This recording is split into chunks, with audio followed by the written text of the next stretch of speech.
So the whole time we're thinking that that's her husband, Jack Brooksbank. It turns out, guess who that mystery man was the whole time? Was it Meghan's guy? It was Marcus Anderson. Marcus Anderson, yeah. Why is she having dinner with Marcus Anderson, and why is he then going home with Meghan and Harry? January 2026.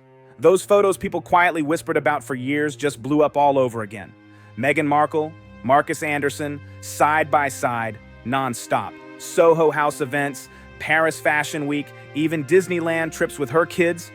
And somehow, the same man is always right there. Not in the background, not off to the side, right next to her, every single time. Marcus Anderson isn't just some random friend either. This is the guy who controls access to the most exclusive clubs on the planet. The gatekeeper, the fixer. Actually attended the garden party and overheard something Meghan said to Harry. So after about 15 minutes talking to guests and being charming, Meghan turned to Harry, and I quote from Lady C's book, "Harry, this is really boring." The one who decides who gets in and who stays out. And wherever Meghan goes, Marcus is right there, like clockwork. Now people are finally asking the question nobody wanted to touch before. What exactly is the connection between Meghan Markle and the man who introduced her to Prince Harry? Because here's the part nobody can explain. Meghan is never photographed alone at Soho House, not once, not ever. Every photo shows Marcus Anderson right by her side, no exceptions. This is the same man who helps decide membership approvals. The same man who reportedly helped arrange her first meeting with Harry. The same man who appears at her baby shower, her wedding, and even family trips. And hovering over all of this is Nick Jones, the founder of Soho House, a man who knows what goes on behind closed doors at those invite-only parties. These photos don't exist in a vacuum. Queenie said it best. It's downright bizarre that a man, gay or straight, constantly clings to a family like Marcus Anderson does with Harry, Meghan, and their kids. He is like a parasite, always lurking in their shadow. They tell a story whether people like it or not. Meghan always said she wanted privacy. But what this really looks like is access, ambition, and a connection that sets off serious alarms for anyone paying attention. This isn't about romance rumors, it's about proximity to power. So let's break down what Soho House actually is. This isn't just a club, it's one of the most exclusive private member networks in the world. London, New York, Toronto, Los Angeles, and more.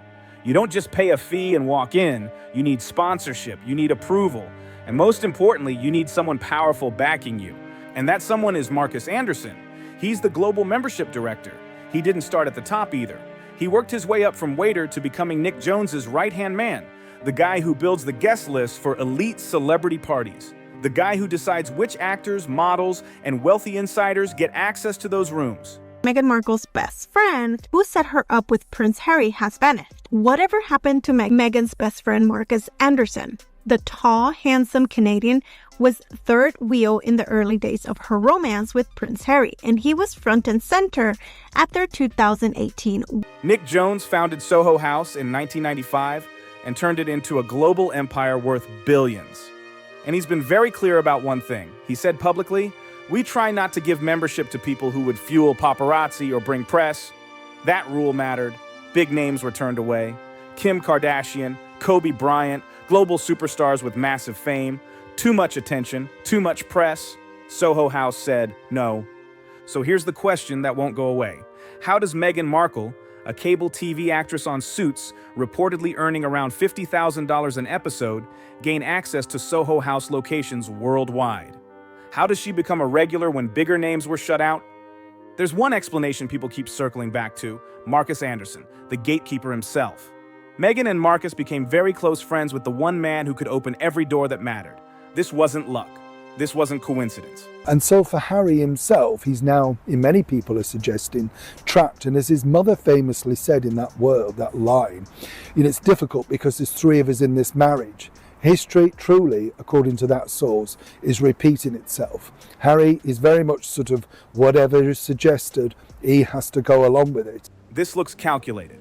Access to rooms full of wealthy, powerful, connected people can change a life fast. And now let's talk about the photos. These aren't stiff red carpet shots. These aren't casual group pics. These images show a level of closeness that makes people pause. December 2014. Meghan and Marcus at an event. She's holding a large glass of wine, her arm wrapped around his back. Marcus leaning in close, faces nearly touching. It's the kind of body language that gets people talking and keeps the questions coming. The body language in these photos is impossible to ignore. June 2016, just 1 month before Meghan supposedly meets Harry. Toronto Gala. Marcus in a sharp blue tuxedo, Meghan in a little black dress, his arm firmly around her waist. The pictures have an undeniably flirtatious vibe, the kind that makes people pause. What now would seem to be a very reasonable position of not believing a word coming out of Meghan Markle's mouth about my royal family. Now, most people now agree with me about the veracity of what comes out of her mouth. But at the time, this was deemed so controversial that my company, rather than defending my right to free speech, the network said, you've either apologize for disbelieving her or you have to leave. 1 month before her blind date with Harry, she's clearly close with Marcus. Fast forward to September 2017, Invictus Games in Toronto. Meghan is sitting next to Marcus, knees brushing in the arena seats. Harry is there too. But the snapshot captures Meghan gazing at Marcus with a huge smile while Harry looks uncomfortable, staring off into the distance. October 2025, Paris Fashion Week. The photo that recently went viral. Meghan and Marcus are holding hands as they walk through the streets of Paris. Not arm in arm like friends might do, but like a couple holding hands casually. Social media erupted. Does no one else find this strange? June 2025, Disneyland family trip for Lilibet's 4th birthday. Guess who pops up in the family photos? Marcus Anderson. Meghan even used a heart emoji to cover his face in her Instagram post. If he's just a friend, why hide his identity? Here's what's striking. Meghan has never been photographed alone at Soho House. Not once in all these years. She's always seen with Marcus, Misha Nonu, or Harry. I got this direct message from Meghan Markle. A private message? Yeah. And it said, hey, I'm a big fan, and so excited you're following me. And this is She said to you? It was about 3 years ago. And I replied, and we corresponded quite regularly on Twitter. Why? Soho House rules state that guests must stay by the member's side the entire visit. This means Meghan wasn't a member herself. She was Marcus Anderson's guest every single time. Nick Jones stepped down as Soho House CEO in November 2022 after a prostate cancer diagnosis. But he stayed involved in creative and membership decisions. He knows everything that happens in his clubs. Every party, every private room, every arrangement. According to insiders, Soho House isn't just a club. It's a networking machine designed to connect ambitious people with wealth and influence. Deals happen, relationships form, connections get made, all away from cameras. Jones also owns Babington House, the countryside location where Harry and Meghan had their early dates. Sources say Marcus Anderson coordinated these meetings, handling logistics and keeping everything private. That's not casual friend behavior, that's professional facilitation. Babington House itself has a reputation. Insiders describe it as edgy, a place where networking happens at a level far beyond handshakes and business cards, behind traditional walls and fireplaces. Here's how Harry and Meghan actually met, according to royal biographer Katie Nicholl. The official story doesn't add up. Harry went to Marcus Anderson and asked him to set up a meeting with Meghan in a private room at Soho House, London. In July 2016, the meeting was perfectly small, just 7 or 8 people, giving Harry and Meghan a chance to talk without pressure. What most people don't mention is that Harry went to Marcus specifically to arrange this private introduction. Why was Marcus so central? Because he had the connections, the venues, and the ability to make things happen quietly. And he already knew Meghan very well. Think about that dynamic. Marcus sets up the meeting between his close friend Meghan and Prince Harry, then stays involved in their relationship, arranging private dates at Babington House, providing exclusive spaces at Soho House locations, acting as what people call Meghan's fixer. What's a fixer? Someone who gets things done behind the scenes. Someone who opens doors that stay closed for everyone else. That's Marcus Anderson's role. Here's the reality. Meghan spent her Suits years as a working actress. Not famous, not wealthy, not connected to elite circles. She had ambition, but she didn't have access. Then she befriended Marcus Anderson. Suddenly, she's traveling across Europe, attending exclusive parties, meeting the wealthy and powerful, getting invited to events she never could have reached on her own. A working actress shouldn't have that kind of access. How did it happen? Marcus Anderson's career is built on connecting the right people, on knowing who matters, and making introductions happen. I'm joking. This is very important. Now, the Rwanda scheme, it seems, was cruelly abandoned. We know it was impetuously axed by this funny little man who's our Prime Minister on day one. It's just a gimmick. It's a gimmick. And he axed it on day one. When Meghan entered his circle, she entered a global network that spans London, Toronto, Los Angeles, and beyond. Everywhere she went, Marcus's network opened doors. That's not friendship, that's professional facilitation. And the question becomes, what did Meghan provide in return for all that access? Look at her trajectory. Cable actress becomes Soho House regular. Soho House regular meets Prince Harry through the connection, meets Harry, marries into the royal family. That's not luck. That's strategy executed perfectly with the guidance of someone who knew exactly how to make it happen. Fast forward to today. Years after the royal wedding, years after leaving royal life, Marcus Anderson is still present, still in the photos. At the 2018 royal wedding, the 2019 New York baby shower, Paris Fashion Week in October 2025, holding hands in public, Disneyland in June 2025.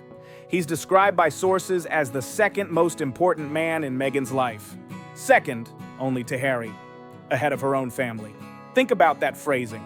A man from Soho House facilitated her entire rise. Sources close to the Sussexes say Marcus is uncomfortable in the spotlight. That's why he wasn't in the Netflix documentary. That's why Meghan covered his face with an emoji at Disneyland. Here's the kicker. If this was an innocent friendship, why hide it? Why cover his face? Why stay out of documentaries? Why not just say, "This is my good friend Marcus. We've known each other for years." The secrecy fuels suspicion. The constant presence raises questions. And the photos tell a story Meghan can't control. Look at Harry when Marcus is around.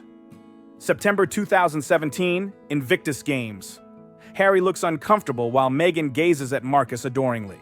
Sources say there was tension. Harry didn't understand why Marcus was always present or why Meghan seemed to rely on him at family events. The photos and the dynamics speak for themselves. But what could Harry say? Marcus introduced them. Marcus facilitated the early stages of their relationship. You know, worth it. Remember? I'm a real mom. But you know what it got me thinking about? Meghan and Harry's travel safe obsession. Now, of course, we should all travel safe. That's a relatively normal thing to say. No big deal. Not trying to make mountains out of molehills or anything like that. Not like the Meg. Marcus has been part of Meghan's life longer than Harry has. Objecting to Marcus would mean questioning the foundation of how they even met. Harry is trapped. If he pushes back on Marcus, he's challenging Meghan's closest friendship. If he accepts Marcus, he's accepting another man with unprecedented access to his wife and family. Remember, Harry left his entire family for Meghan, creating a rift with William and Charles. If doubts are creeping in about Meghan's connections and loyalties, what does that mean for everything he sacrificed? Let's connect the dots on what Soho House really gave Meghan. This wasn't just about fancy parties or trendy venues. It was about access to networks of wealthy, powerful, and connected people who could change her life. Ron Burkle, billionaire investor, heavily involved with Soho House, someone Meghan would have met through that network. Misha Nonu, fashion designer and Soho House regular, became close to Meghan. Jessica Mulroney, stylist connected to the Canadian elite and Toronto Soho House scene. Serena Williams, a member who became Meghan's friend. All of these connections flowed through Marcus Anderson's network, all of them helping Meghan transition from a working actress to someone who could credibly step into royal circles. That's the value Marcus Anderson provided.